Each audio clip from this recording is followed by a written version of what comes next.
Hi, there she is. Hello, how are Hello. you? Lovely to see you. Fabulous to see you. Likewise. What a gorgeous backdrop you've got as well. I love all your pictures. Thank you. That's like my silhouette collection. Oh, It's wow. I've been collecting it for a really long time. So it's basically like almost 18 years of silhouette collection. Beautiful. Looks fabulous. Thank you. Right, Thank you so let's much. get started. So hi everyone. Welcome to our In Conversation series. Today I'm joined by a very special guest, the undisputed queen of green beauty, Tata Harper, CEO and founder Hi everyone. of Tata Harper Skincare. So some of you will know a bit about Tata, but I'm going to give a bit of background for those of you who don't know. Tata grew up in Colombia, where she used to try all the latest and most luxurious products the skincare industry had to offer. But it wasn't until her stepfather was diagnosed with cancer that she started to take a look at the ingredients used in the products in her cabinets. Shocked at the amount of toxic chemicals she saw on the back of the boxes, Harper decided to be the change she wanted, Tata I should say, decided to be the change she wanted to see in the world, very formal, which meant creating a line of 100% natural, non-toxic products, and her eponymous skincare brand was born. The ethos of Tata's products is that women shouldn't have to sacrifice their health to look and feel beautiful, and that skincare should be able to deliver real, visible results without synthetic chemicals. And somebody in the back of my garden is having some kind of fireworks. I'm going to close the door. Hold on. Okay, cool. I mean, here they're also like there's tractors in the road because it's haying season, so they're cutting hay in the farm, and there might be tractors going by too. By the way, disclaimer. I thought, I can leave the door open. It's really hot today, but obviously not. So apologies for that. I have the door open too, by the way, here. So it's like it's been so cold. And finally, we're getting the good weather. So it's like you want to take it all in. And here in Vermont, it's like you endure all the cold and all the craziness for this month, right? So it's like you want to get the most out of them. I know. It's beautiful weather, but we're just really, we're just gutted that our clubs are closed, because normally all of our amazing women would be getting together and having a nice glass of rosé on the terraces, and instead we're all very much on lockdown here in London. But anyway, sorry about that distraction. Huge welcome, and thank you for taking the time to talk to us. Some people have sent questions in advance, which I'll get to at the end, but don't be shy. If you've got any questions, please just post them and we'll get to as many as we can. But let's get started. So listen, Tata, you and I haven't met before, and I am really, really intrigued to talk about your story, because you've had quite an unconventional career path. You were in real estate, and then you went on to launch a skincare brand, which has been a huge success. And I just thought it would be great if you could give us a bit of background on your journey to becoming a green beauty pioneer. So basically, I am an engineer, and I never in my life thought that I would become a beauty entrepreneur. Like, it was never a dream of mine. I thought that I mean, I was really into fashion when I was younger, and I had a fashion company when I was in high school with a friend of mine that we had for 3 years. And I thought that my life was going to be fashion. But my mom, that has always been like the guiding light in my life, she was like, I think that being a fashion designer might be a little too limiting. Like, you already do it. You have a sense of style. Like, why don't you try something different, like industrial engineering? And I studied industrial engineering. That's how that happened. And in my life, I thought that I would be in beauty. And it all started when my stepfather got diagnosed with cancer. And then you start learning about toxic load, how you live your life, and how important lifestyle is, like things that happen in your life every single day, and how important that is. Like, I had always been a health enthusiast, and I had always exercised and tried to eat well, but I had never really gotten to the extent of changing my moisturizer, or thinking about the cleaning products in my life, or really what the doctors were saying, like things that you get in touch with every day. Like, I had not gone to that extent until he got diagnosed with cancer, and then you realize how important it is what happens in your life daily. And that's when I started to be evaluating everything, and I was like, wait, why are all of these synthetic chemicals in the things that I'm using every day? And it was really hard to find a replacement to the skincare line that I was using, that it was a very high-tech Swiss skincare line, and that, you know, it's very potent. And then when you try to find natural alternatives for, you know, for you to use every day, you find things that are very simple, you know, that are not formulated, you know, it's more for people that love to keep it minimal, and there's nothing wrong to keep it minimal. But I've never been a beauty minimalist. That has never been me. I am actually the opposite. I am a beauty maximalist. I love that. And then I remember just going to a lot of beauty stores and be like, guys, please help me. How do I, you know, like, what do I use? What do you have? And then they show you a lot of things with algae, with roses, with orchids, with I don't know what. But then you turn around the box and you realize that they have the same industrial chemicals that all of them have beyond the algae or the rose or the whatever.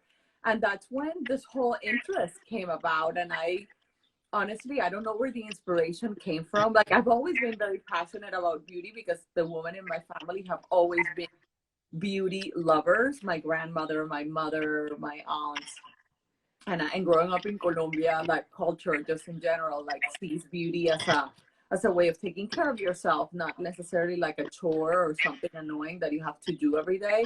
So I kind of like decided that I wanted to start this line out of nowhere. You know, it was like, I you know, one day I got so tired of talking about it with my friends, and my friends being so frustrated because they're like, Tata, stop. Like, what are you using? What are we supposed to use? The stuff is everywhere. Like, shut up, you know?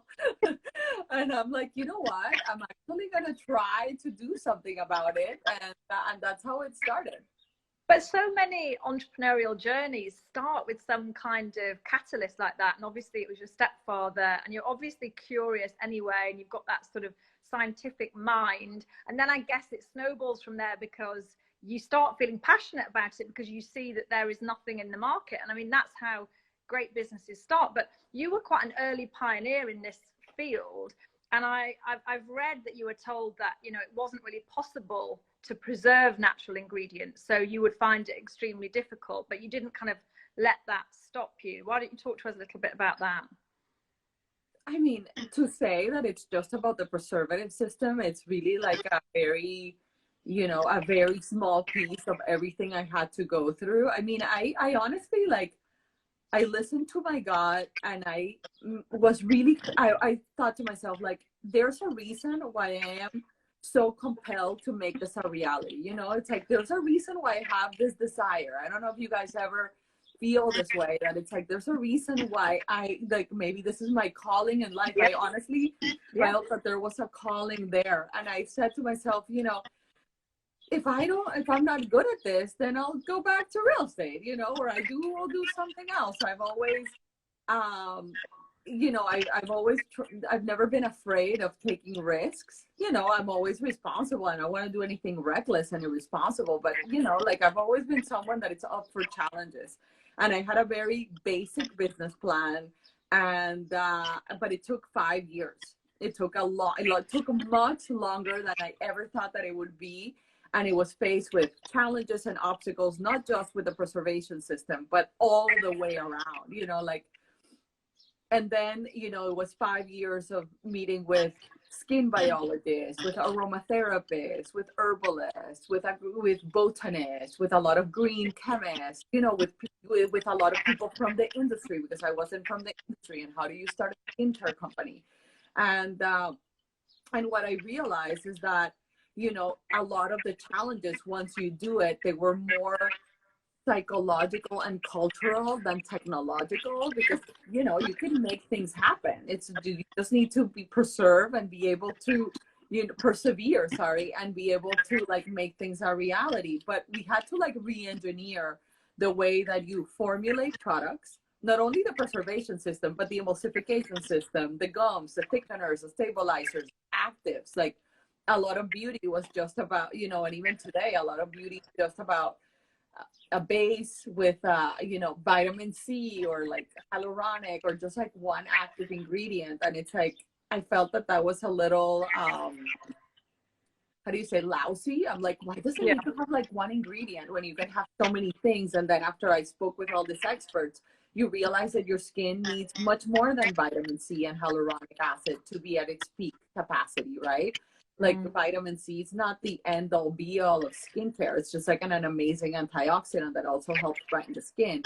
But the technology behind skincare goes way beyond the one active. And actually, when you curate a group of actives that work together to complement one another, then you can get superior results. And I wanted it to be about multiple ingredients that are sourced globally and that come from every part of the globe.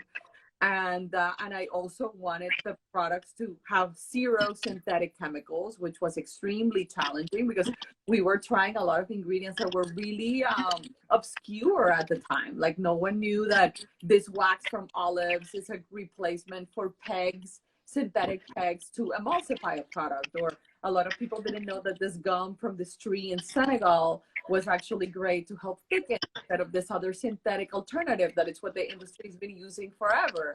And also it was challenging the way that you start beauty companies, because a lot of beauty companies are started by entrepreneurs outsourcing everything. The typical way to start a skincare company is that you outsource the formulation of the product to a lab that has a lot of bases. In that lab, you would choose, you know, like all of the different bases that you want to use. And then typically they just change like one or two ingredients, the color, the smell. And that's why actually in the market, a lot of things are so similar to one another, because it's the same base, just like proliferated into so many different brands. And also a lot of skincare companies, the majority of the skincare companies don't produce their products. That is outsourced as well to contract manufacturers that also produce in their facility. 50, 80 different brands come from the same manufacturer. And basically these people are responsible for sourcing your ingredients, making your products, filling your products, packaging your products, and even sometimes even the sales are outsourced, right, to distributors. So I'm an engineer, so I kept thinking to myself, if I do that, number one, why would I?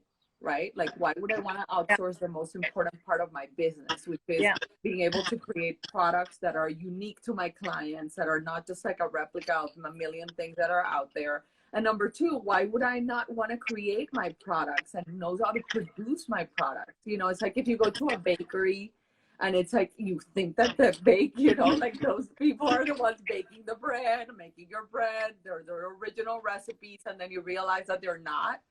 It's I don't know, I felt that it was a disappointment. It was like a fantasy that I had since I was, you know, a skincare customer and I didn't have a beauty customer. It's like I really thought that the companies that I was buying my products from, they were the makers and the producers and the developers of the formulas. And it was one of those things that was extremely disappointed, and I decided to reject all of that and be like, you know what, I am going to not only produce all of our products, formulate all of our products from scratch, ground up development every single time, and reject this idea of like bases that just have like one or two ingredients that differentiate them with other 200 products that are in the market. And also I wanted to make the products. Like I'm here now in my farm in Vermont. And here, this was a dairy farm before we bought it. And there's a lot of barns, and I renovated. Basically, all the barns now are overtaken by Tata Harper skincare. And here we produce all of our products. We don't produce all the ingredients, but we produce all the products. And that provides a tremendous benefit to the client because you are able to produce exactly what you need. It's not like a subcontractor telling you that you need to produce 10,000 serums, but you don't need 10,000 serums this month. You only need 2,000, you know? But no, you end up making 10,000, warehousing 10,000.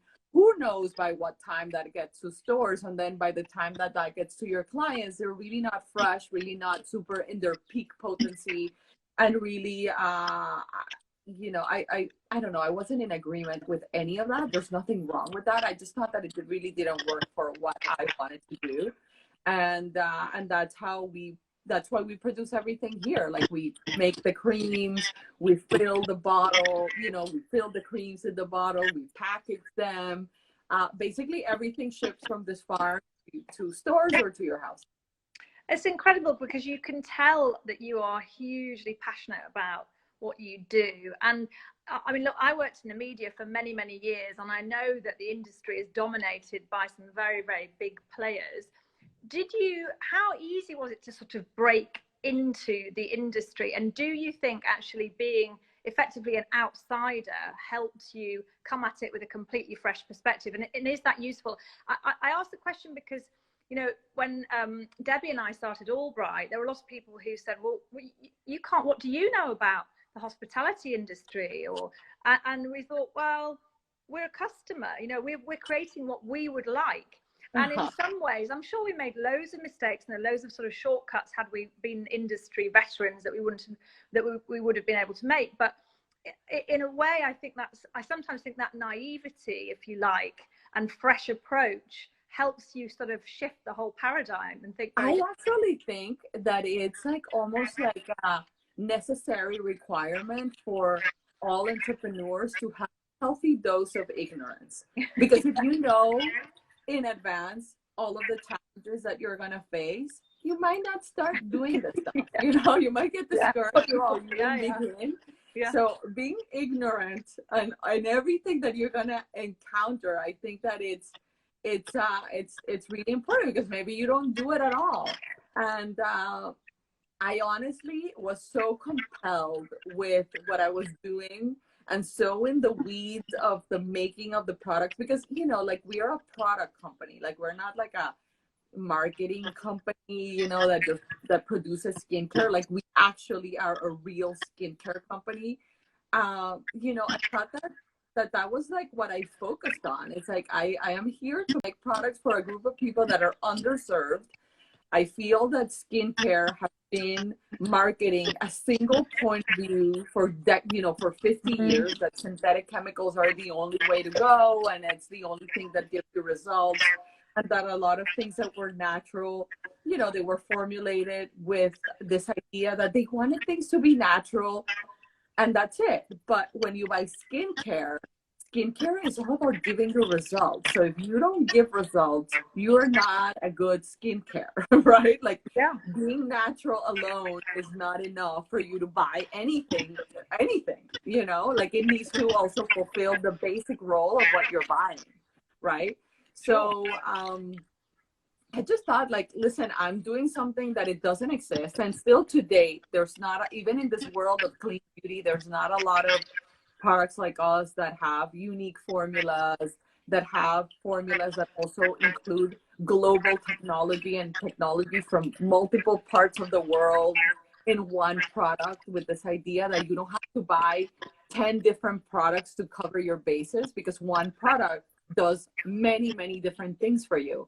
So, because I remember as a customer, I also felt so confused about having to buy vitamin C over here, vitamin B over there, then my vitamin A over there, then what about the hyaluronic? Like, I had to buy like 30 things to feel that I was covering the basics.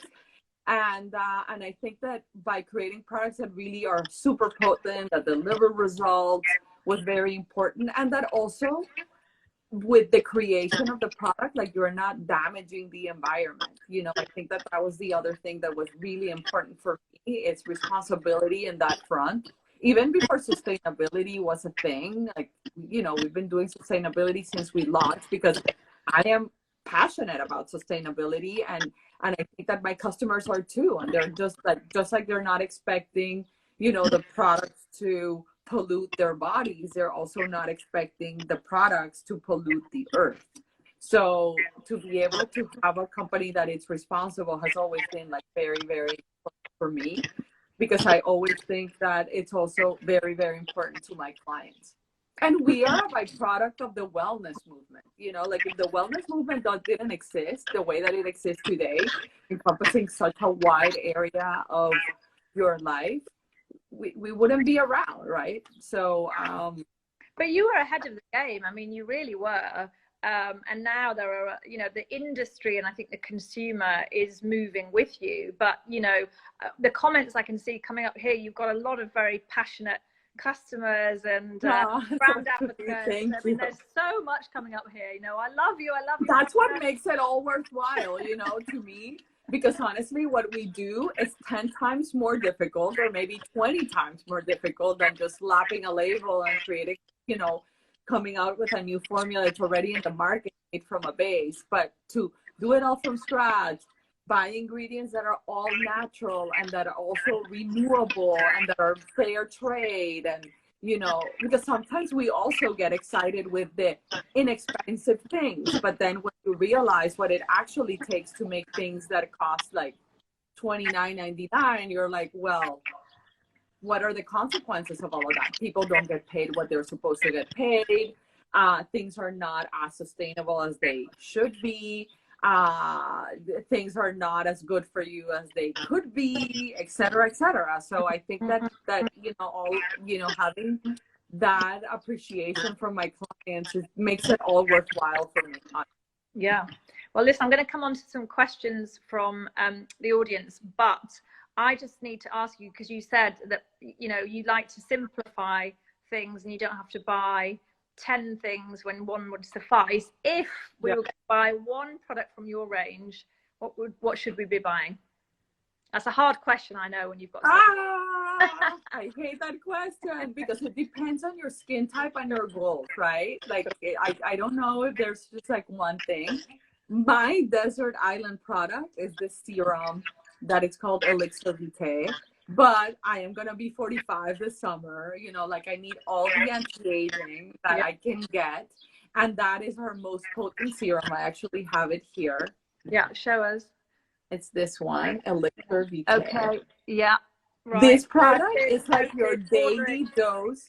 This product is like your daily dose of injectables. Like it has 72 active ingredients. That's why I'm saying that it's the most potent product that we do, because it's like unheard of to have that amount of actives in one product. And it basically has a complex of neurotransmitter peptides that basically they relax wrinkles. It also has a total of like 8 ingredients that are all about bringing volume to the skin and also redensifying your skin, because as we age, we lose a lot of fat pad and we also lose a lot of skin density, because as the nerve and skin communication is not as effective as we age, one of the results of that, it's called this thing called neuroaging, that as a result, your skin gets thinner and you lose epidermal thickness.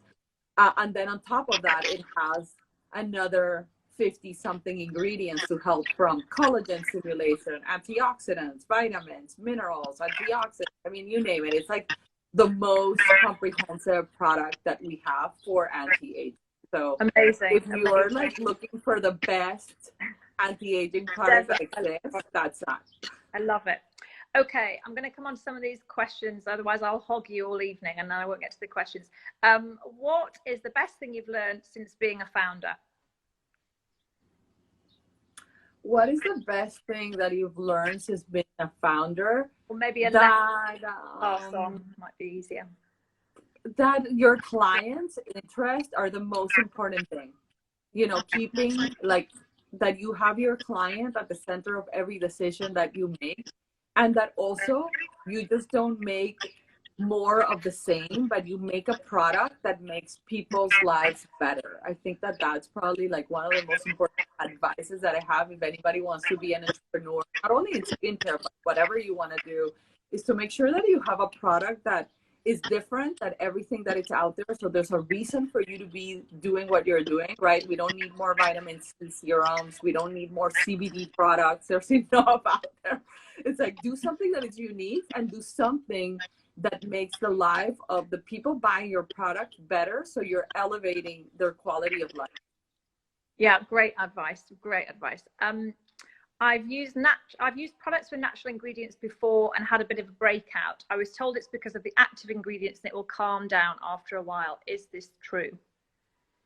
It depends on your skin type. And I love this question because a lot of people think that you know, that all lines are not for everybody, right? Especially if you have reactive skin and are prone to allergic skin. Like you could be allergic to acids, you could be allergic to enzymes. And by the way, that is not just exclusive to natural products. Mm-hmm.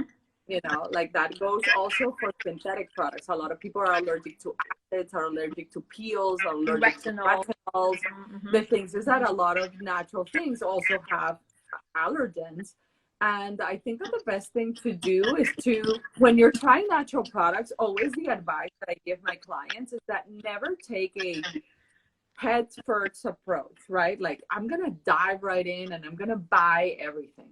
I think that the best thing is to actually wet your toes. So first start by, you know, trying products like cleansers and masks, you know, and then see does those work? I see the results. Yeah. Then after that, probably move to like essences and moisturizers, toners. And the last thing that you do is your most important anti-aging products, which are your serum and your eye cream and your face oils. Like you want to do that last. And then along the way, you start seeing if they're working for you and if you're seeing the results. Yeah, so take your time. This is a great, I love this question. How do we cope with Zoom face? That's lackluster skin and newfound breakouts from all the screen time, particularly at the moment. I think that with a mask that we have, that it's called the resurfacing mask. Okay. That is the best. That is the best one for your Zoom face. It's also like our most awarded product. It has won like 20 plus beauty awards since we launched, and it's all about glowing skin, the texture of your skin, so it helps minimize your pores, and it just really resurfaces and decongest your skin. It's like really wonderful. I use it like maybe twice a week. What was it called again? Someone's put my dream mask here. Yeah, the resurfacing mask. Okay, got it. Someone here has asked, what should I be using on my 60-year-old skin? Okay, so I am a big believer in layering and you know and a kind of like a 6-step regimen for every day. So for cleansing, I think that the regenerating cleanser is great. It's a daily exfoliating cleanser. And you know, we produce dead skin cells every single day. And most of those dead skin cells happen at night while we're sleeping. Because when we sleeping, like a lot of our circadian rhythm kicks off. You know, that resets a lot of our organs, and you know, a lot of your organs get reset. And the way that your skin reset is by creating new cells and old cells dying. So when you wake up in the morning, you have a lot of that skin cell accumulation. So I always recommend that a very gentle micro exfoliation is really essential for glowing skin and also for allowing products to penetrate better in your skin, because you have less. In the morning or at night? Are you saying do that after you wake up or before you go to bed? I like to do it in the morning, but if you like to exfoliate at night, you can exfoliate at night. At night, I like to double cleanse. And typically that involves an oil cleanser and a foaming cleanser. Because that way, you know, it's like you've been all day out, the makeup, the SPF, you know, like oil cleansers are really amazing at removing like big particles, whether that's pigment or SPF or just dirt. So I always love starting with an oil cleanser and doing a deeper cleanser. And then after that is your essence, which is not the same as a toner. It's a moisturizing liquid that also makes everything penetrate better. So essences just potentiate and help you maximize everything that you apply afterwards. They're like a mini elevator of skincare inside of skin. So because you apply that, then you want to apply your 2 most important anti-aging products, which is your serum and your eye cream. So if you're 60, I would recommend either the rejuvenating serum or Elixir Vitae. I mean, Elixir Vitae is our most potent product. So that's for people that want like the best, most potent serum that we have. But the rejuvenating serum is our most popular serum. And there's a price point difference between them. So that's what I'm saying. Like you could either go there or you can go with Elixir. For eye cream, you can do the restorative eye cream. That's the one that my mom loves using. She's in her 60s. And then for moisturizer, because, you know, when you're 60, your skin is not effectively moisturizing the deepest layers of the skin. I think that it's really important to have like an anti-aging moisturizer like Creme Riche. Okay. And what is coming up next in the world of green skincare? What are the trends that you see coming up? What's next for your company? Well, right now we are, I mean, we were going to launch this year a line that was for sensitive clients, like a totally new line. And now that's launching in January, but that's what's next for us, because that is definitely a sector of the market that I feel that it's kind of like underserved with our line. Like we don't have anything that is specifically formulated for people that have very sensitive skin. And what's really great is that sensitive skin doesn't have to be boring anymore. I feel that a lot of people, when they have sensitive skin or they have rosacea, eczema, psoriasis, like their skincare, what we hear is that extremely uninspiring. It's like boring. It's, you know, a lot of things that they find in the pharmacy and that are like very clinical, and that also they don't get the anti-aging benefits that they need, especially if they're more, you know, they have more mature skin. And we formulated a range that it's specific for that skin type, but also super effective. So I'm super excited about that. It's very exciting. So last question. Over the last few weeks, there's been lots of discussion about self-care and wellness and well-being. Can you give us a bit of insight into your own self-care routine? So let's see. I think that first and foremost has been my mental health, and the reason, and you know, like what's been really important there is to adapt, you know, and just kind of like surrender, because I am a planner, you know, like I like to plan everything. Like typically my life was planned ahead, like 4 months, 5 months, like insane. Yeah. And then all of a sudden here we are, like taking it day by day. Yeah. And I think that shift alone was just really important for me to just surrender to it and adapt. And I think that was a big part of my well-being, because if not, I was going crazy. Other than that, it's like I am spending a lot of time doing things for myself, you know, all that extra time that I find now. Like I've been trying beauty tools. I've always loved taking baths, but now I take baths with my kids too, and we try and make like baths, you know, that we make salts and essential oils. Also, I've actually learned a new meditation practice that I've been wanting to do for a while, that I've not been able to have time to do.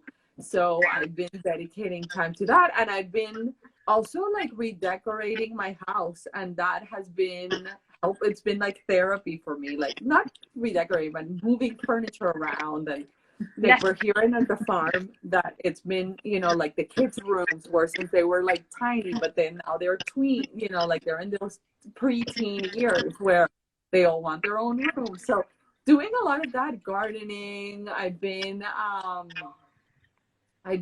just doing puzzles, you know, like what everybody else have been doing. Yeah, taking sort of mindfulness into your everyday. Yeah, such good habits. Actually, I'm just gonna ask you one quick question, because I think our children stand at similar ages. What age, if you talk about pre-teen, what age do you think children should start using skincare themselves?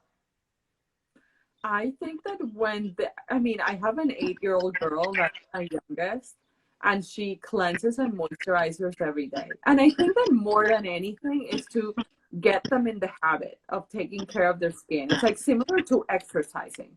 It's like you need to start young so that it's never like this project, but it's always like a habit, like brushing your teeth, you know, like doing all those things that are just habitual and that you grow with them. And I think that the younger that they can begin, the better. I mean, why not? They don't need fancy products, but they need products that are not that are that just get them in the habit of like good hygiene and like good looking skin. Well, listen, thank you so much for joining us. Huge thank you, Tata. It was really fascinating. I think we could talk to you all night, and I think your team, someone in your team has been on and answering lots of the questions. That Alex have been answering a lot of questions. Great. Otherwise, we're not going to get some more. So yeah, thank you, Alex. And obviously, a lot of the answers I think will be on your website. But I hugely appreciate you taking the time out to talk to us. And if you miss any of our events and you want to see more, please check out Instagram TV or go to AllBright's website, where you can find out more about AllBright Digital Membership. Thank you all, and enjoy the rest of your day or the rest of your evening. Bye, guys. Where you are. Thank you. Thanks, Thank you so much for having me. Take care. Bye.